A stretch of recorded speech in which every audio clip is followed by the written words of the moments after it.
वयाच्या 4थ्या वर्षी जतच्या यात्रेला बैलगाडी गेली होती. पाळणा होता, खेळणा होता, खूप खूप काय काय होतं. आई अशिक्षित, बहीण अशिक्षित साईडला बसली होती आणि माझ्या बालवयाच्या फिरण्याच्या नादानं कुठं चुकलो मलाच काही कळलं नाही. गेलो ते गेलो. जेवढ्या बैलगाड्या होत्या सगळ्या शोधत होत्या. इकडं शोध तिकडं शोध, कुठं कुठं शोधले माहित नाही. कारण त्यांना एक आशेचा किरण होता. सरदार सावंताकडे गेलं की पाटलाचं पोरग गावतंय. आणि खरंच खरं फेटेवाले वडील, फेटेवाले चुलते, नवे नवे आमच्या लुगड्याच्या आया सरदार सावंताकडे गेल्या आणि अर्ध्या तासानंतर हा छोटासा 4 वर्षाचा बाळ या सरदार सावंताच्या घराण्यासमोर मनोगत व्यक्त करण्याची संधी दिल्याबद्दल धन्यवाद. आपण बोला.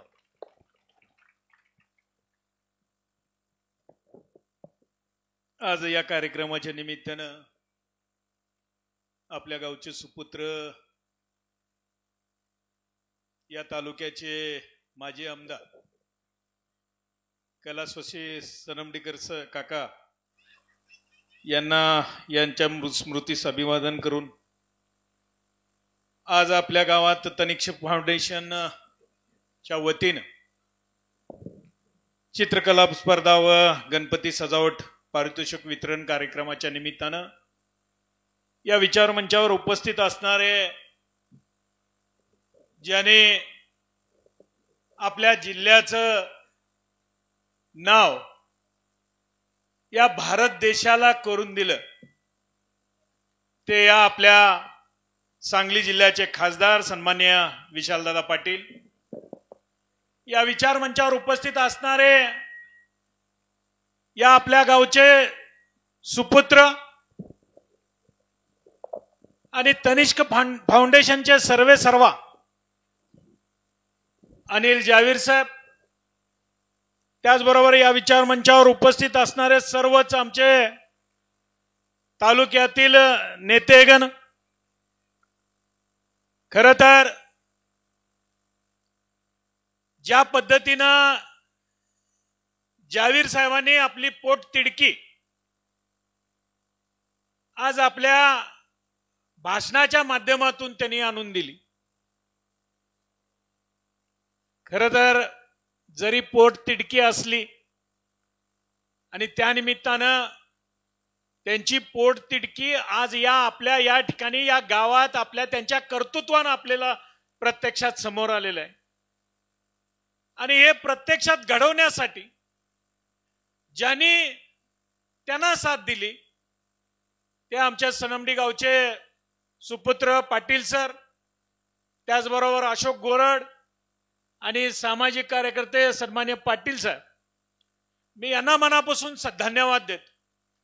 कारण कोणताही कार्यक्रम करायचा म्हटला की त्याच्या मागची असलेली सामाजिक भूमिका, या सामाजिक भूमिकेच्या माध्यमातून ज्या वेळेस आपण समाजाविषयी असलेलं कर्तृत्व आपण करायला जातो त्यावेळेस कुणाची तर साथीची गरज असते. आणि ती खऱ्या अर्थानं साथ पाटील सरांनी, अशोक गोरड आणि आमच्या पाटलांनी दिलेली आहे. मी मनापासून त्यांना धन्यवाद देतो. आणि मनापासून त्याचबरोबर या गावचे सुपुत्र अनिल जावीर साहेबांना सुद्धा मनापासून धन्यवाद देईन.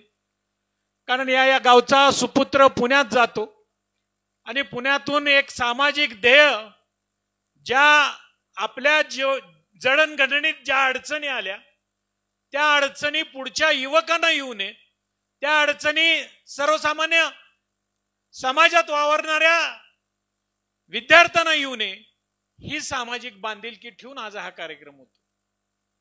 आणि मग त्याला कसं असतं, कुठलंही काम करत असताना पहिल्यांदा सामाजिक बांधिलकी झाली पाहिजे आणि त्या सामाजिक बांधिलकीच्या माध्यमातून जे राजकारण आहे, राजकारण सुद्धा या निमित्तानं झालं पाहिजे. आज ते करत असताना ते आपलं कर्तव्य बजावत असतात.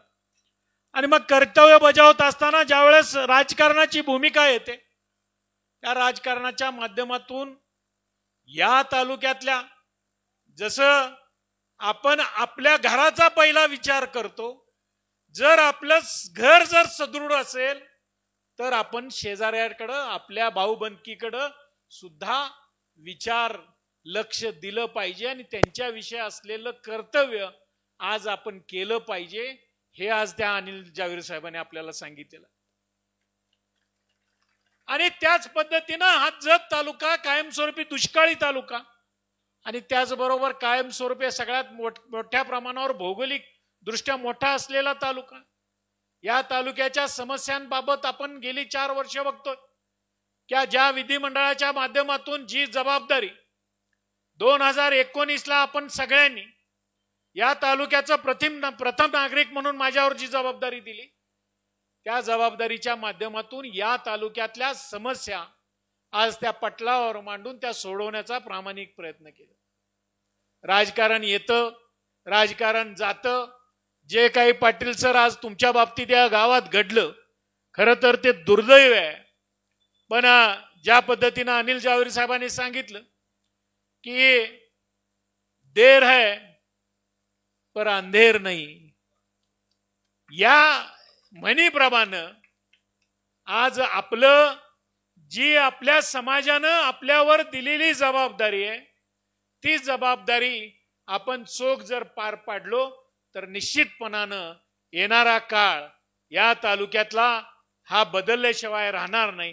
अशा परिस्थितीची या निमित्तानं, या कार्यक्रमाच्या निमित्तानं आपल्याला सगळ्यांना विनंती करतो.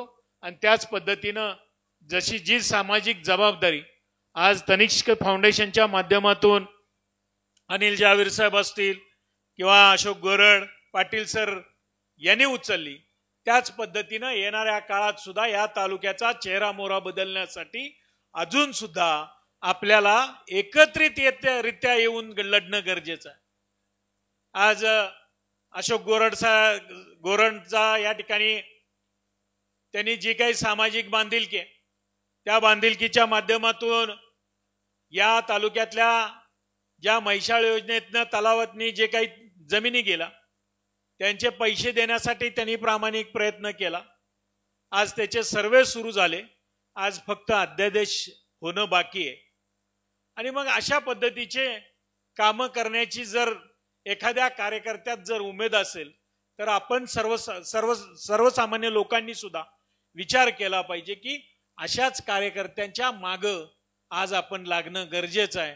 कोण काय करतंय ह्याच्यापेक्षा तुम लढो हम तुम्हारे पीछे है असं म्हणण्यापेक्षा तुम लढो हम तुम्हारे साथ है अशा म्हणण्याची वेळ आज या ठिकाणी आपल्याला या तालुक्यातल्या चेहरा मोहरा बदलण्यासाठी आपण सगळीजण या ठिकाणी येणाऱ्या काळात आपण सर्वजण एकत्रित लढूया. अशा पद्धतीची या निमित्ताने, या कार्यक्रमाच्या निमित्तानं आपल्याला शुभेच्छा देऊन थांबतो. जय हिंद, जय महाराष्ट्र. या कार्यक्रमाचे प्रमुख अतिथी आपल्या सर्वांचे आशास्थान नवे नवे देश